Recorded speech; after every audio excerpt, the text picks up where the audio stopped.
Et on se retrouve donc pour cette revue de presse de l'économie.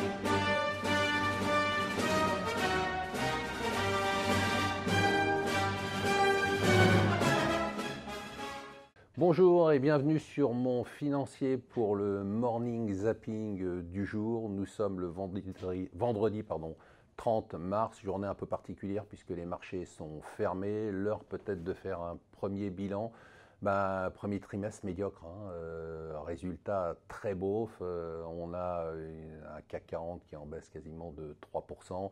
On a des indices boursiers européens qui ont quand même pas mal souffert, avec le DAX qui a perdu 7%, l'indice britannique qui a perdu 8%. C'est la même chose à peu près en Asie avec le Nikkei qui a perdu 7%. Aux États-Unis, c'est un petit peu mieux, mais c'est quand même pas brillant.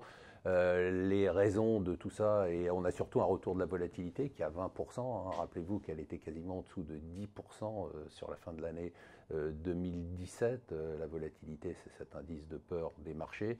Alors, on explique tout ça par le climat d'incertitude qu'il y a eu, bien évidemment, sur l'inflation. D'abord, on a commencé avec ça.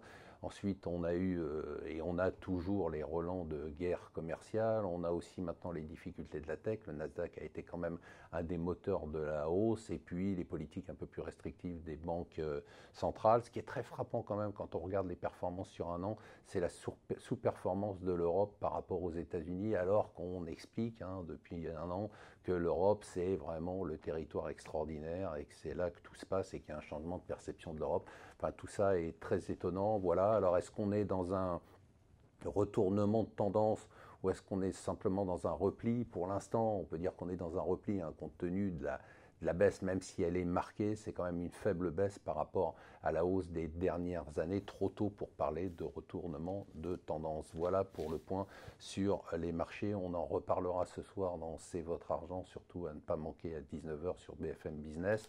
Le gouvernement veut régler le problème des cheminots. Vous savez qu'il va y avoir la grève à partir de mardi prochain.